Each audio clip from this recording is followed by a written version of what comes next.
So a lot has been made recently about how silly the NASCAR playoffs are, especially after Austin Dillon's rampage at Richmond and Harrison Burton winning at Daytona, that these wins, even though Dillon's was stripped of its playoff qualification, make a mockery of the format.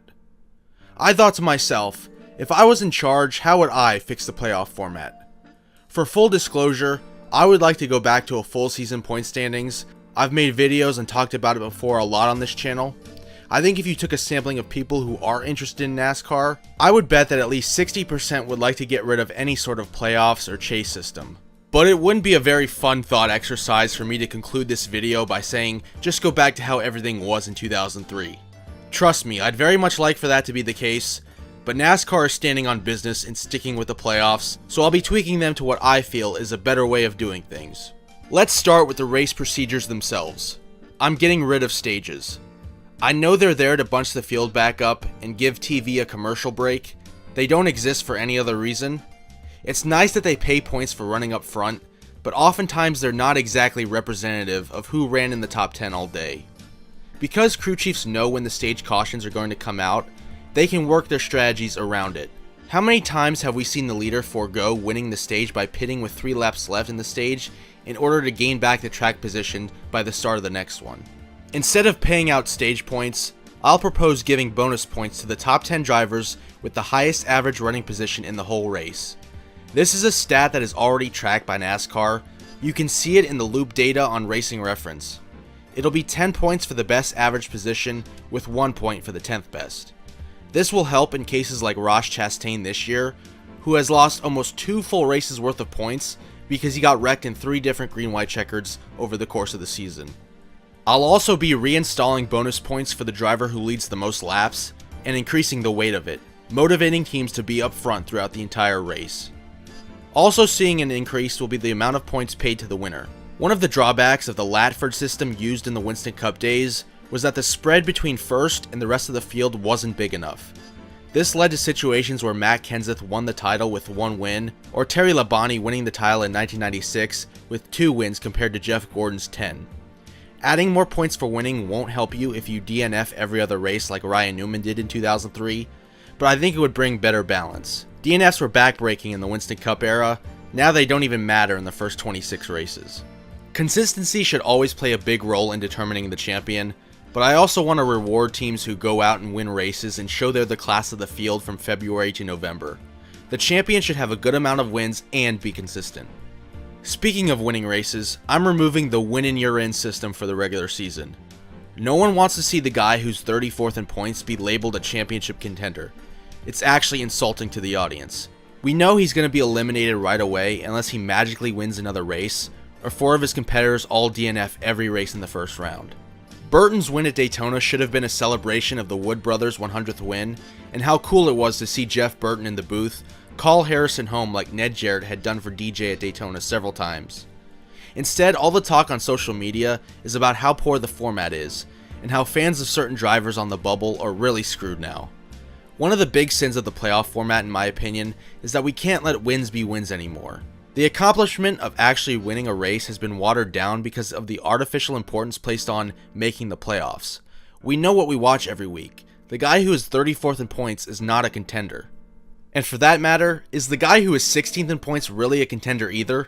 Just for reference, the guy who is 16th in points right now, not the playoff standings, is Kyle Busch, and he's having easily the worst season of his career. I think 16 is too many. So here's how I'll line the playoffs up. I'm going to take some cues from the original chase system. The top 10 in points are locked in after race 26.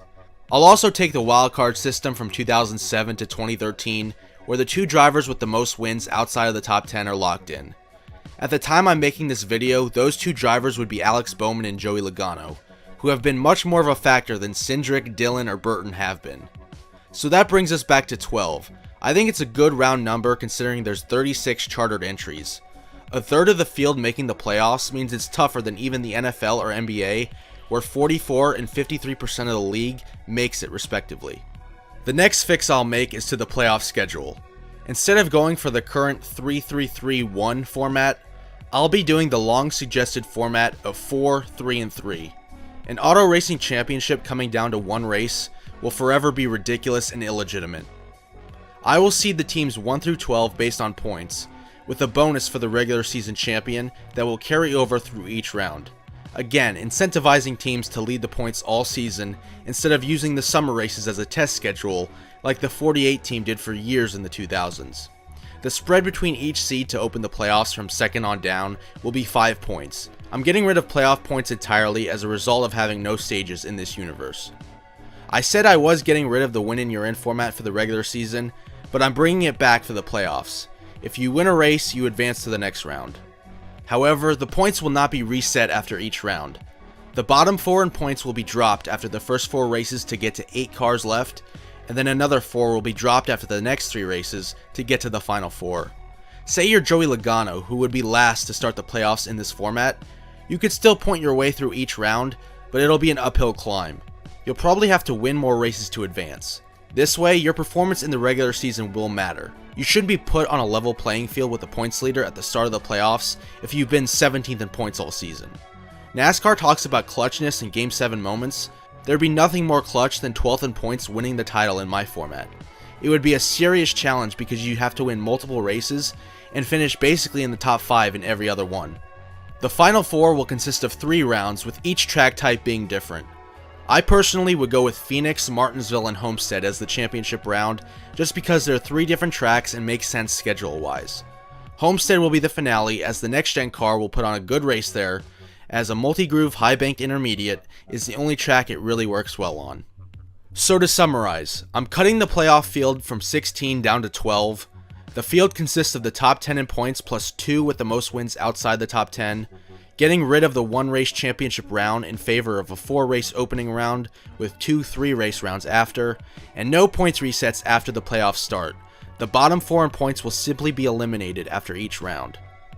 I aim to blend the current system with the original chase, while also keeping the regular season important and eliminating upset winners throwing a wrench into the playoff field.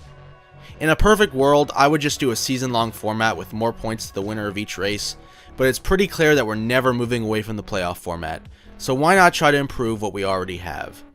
Let me know in the comments below if you see my vision, or you think I might just be a big dumb idiot. Either way, thank you for watching. Hopefully you leave a like and subscribe. I'll see you in the next video.